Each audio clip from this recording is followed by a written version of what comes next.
one. Hey, congratulations on this new film, Kidnapping Inc. Thank you. Thank you.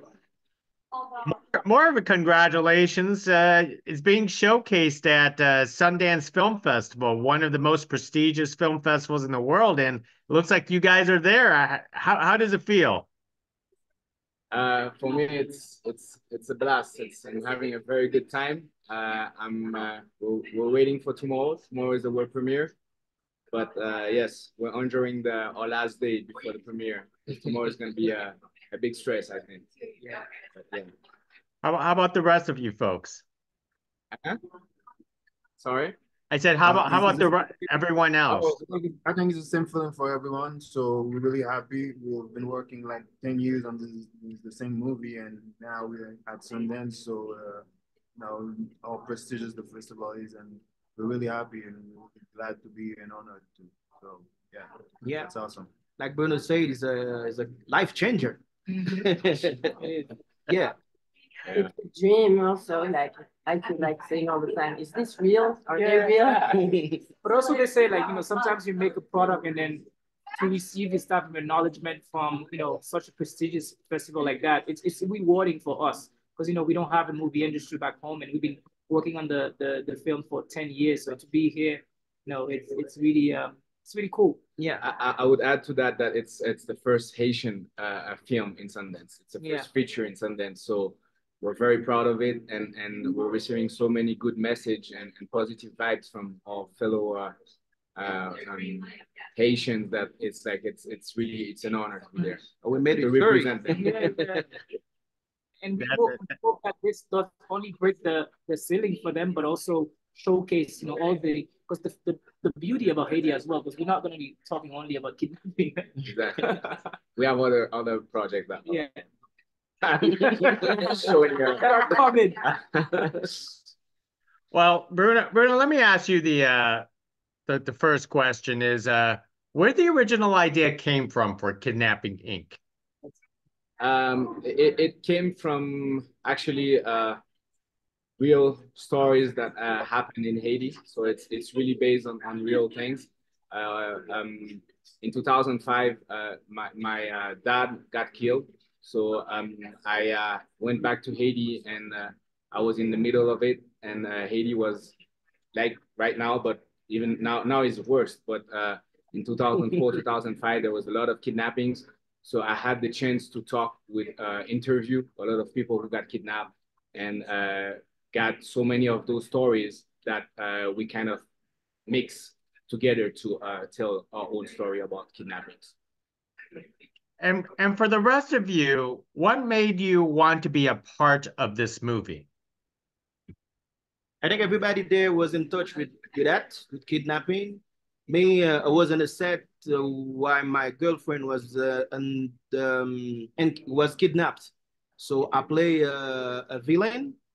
I supposed to be tough. I supposed to be the motherfucker, and my girlfriend was kidnapped. So every day after I back home, I have to check journalists, I have to check policemen, I have to call. So everybody there was in touch with kidnapping since 10 or 12 years. So it's our story. It's a way to talk about Haiti, to say it's not good what happened there. So we have to do that for history, and maybe to creating a movie industry in the country, like Marcus said, because there's no movie theater in Haiti, and there's a new generation of people, filmmakers, who want to rise up, who want to expand what they live in this country. So we had to do that. We have to do that for Haiti, for the movie industry, and for there's people who get kidnapped. So yeah, that's right. And to add on to what Rolaphton said, myself, when I was 17, I was kidnapped, and playing Eddie, for some reason, it was a very personal project. It was personal, and it was also like personal in the sense that it helped me heal to all the trauma that happened when I was 17, and five other members of my family got kidnapped. So playing Eddie, which was like not a good guy, I think he helped me heal through the story, and then also find peace with what happened, so many years ago. So I feel like for me, that what motivated me much to be part of such a project like that. So the film is not talking about kidnapping, but it's also more than that. There's a lot of background stories, and it shows a very complex society. And I think maybe the world don't know how Haiti is to like this society, or is it work? You know, you got news, you just got the big lines on the news. You don't know how we live, you know, and how we think about things, and how the past and got big influences on our day-to-day life. So I think this movie is like a mirror of this society and the actual society in Haiti, and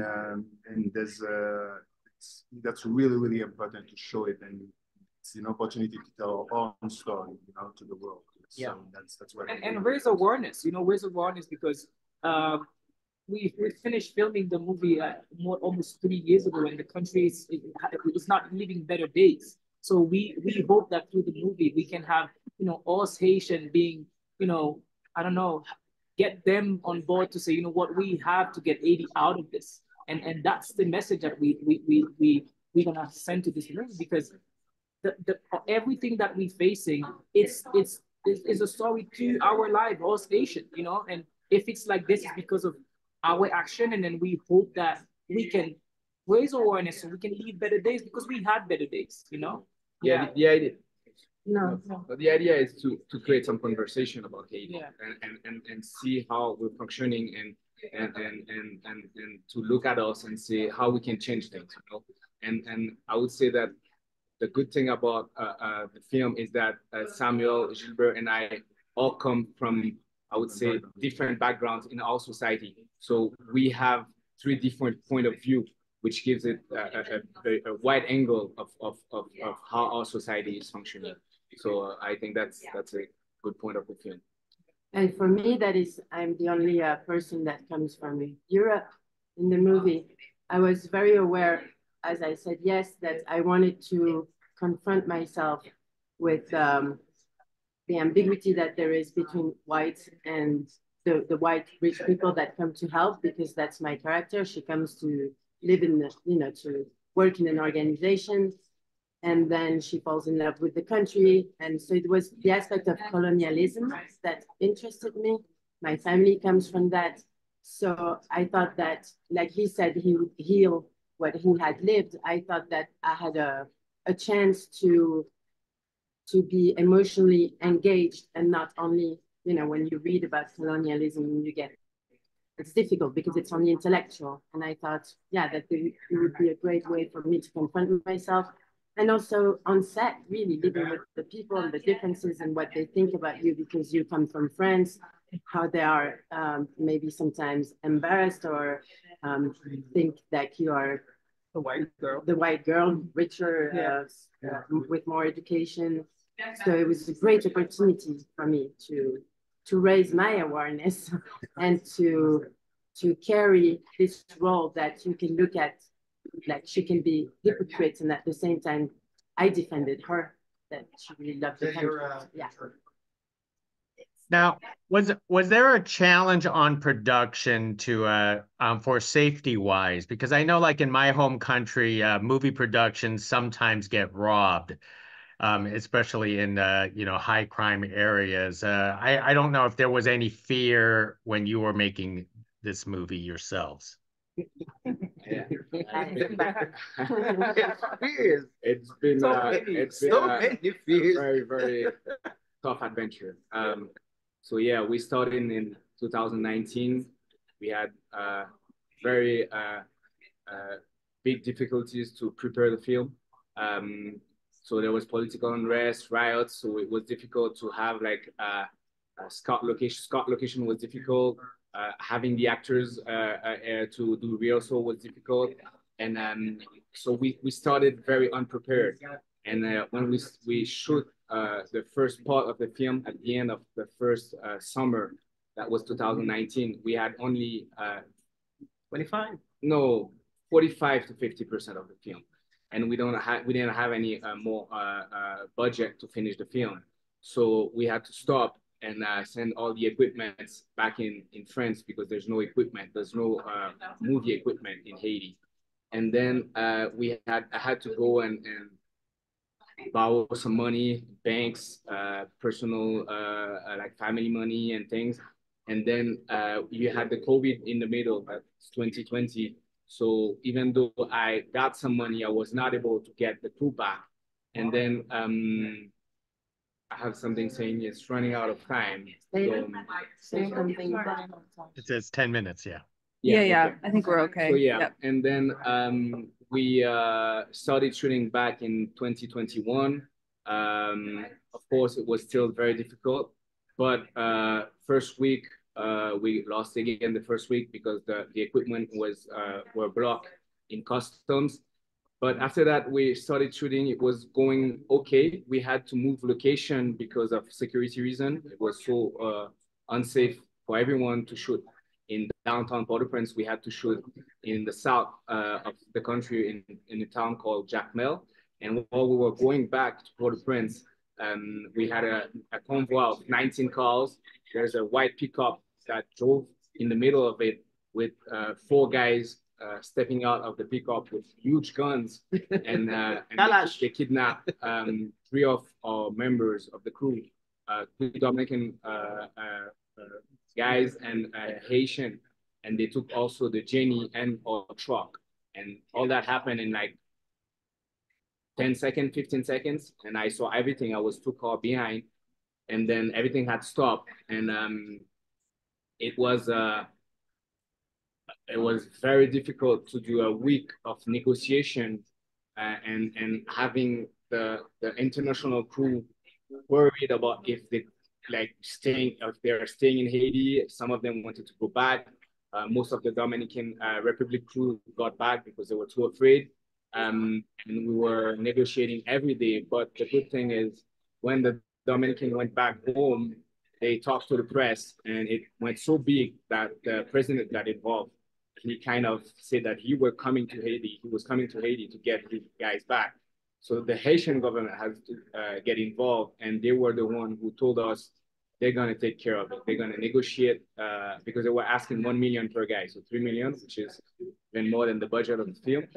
But yeah, they get negotiated, and they freed the guys a week after. And then it has been another thing for me to make the international crew understand that we had to start shooting again, because for them it was unbelievable after that we were going to shoot. For them, like, the film was done, that's it. And I had to tell them that it's our daily life. That's how we do. Like, we have to go over kidnapping, and our life has to continue. So we have to continue shooting, and especially that we're doing a film talking about kidnapping. So we started shooting back, and then because of all the time we lost, we couldn't finish shooting the second part. So we had to put a third schedule, and that was the end of 2021. But in the middle, they killed the president. So now I had Anabel and her family saying, "I'm not coming back in this country. If the president got killed, everyone is not killed in that country." So yeah, I had to negotiate with Anabel, and I understand her, but I really had to finish the film. So yeah, I try to send videos of how I'm like living my day here, even though it's difficult. And Anabel will talk a little bit after what convinced her to come back. But finally, she came back, and then we had finished the film at the end of 2021. So yeah, it has been a big adventure. It has. Yeah. So just to continue, I didn't want to go back because I was scared, right? The kidnapping had happened and the president had been killed. And I have children and a husband, and they did not want me to go back, and I didn't want to go back, to be fair. And yeah, he sent me videos of him living his life, but at this point, I don't believe anybody anymore. I don't trust anybody, and I don't know what to do. I'm torn apart between wanting to finish and honor all the struggle and the effort that has been put into it already. And at the same time, I feel like I have to protect myself for my children and for my husband, right? So it was a very difficult decision, but what we had lived already had been so strong. I was supposed to be there for 3 weeks. I had been there for 2 months in the end because of all the struggles. I have seen how it's true. It is part of their everyday life, and they just adapt all the time. And Bruno's persistence and everybody's persistence and dream was so strong.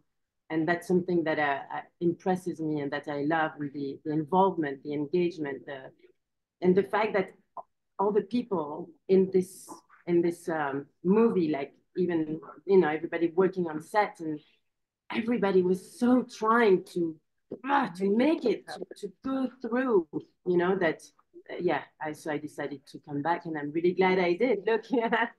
We there. And we did. Let's say on a personal note, I was living in China, and when I got cast for the movie, and had several back and forth trips, and just like Anabel said, like the drive and the persistence of everyone to just make this happen. Because remember, we're not only talking about like a movie that we're doing, but we're representing a whole country.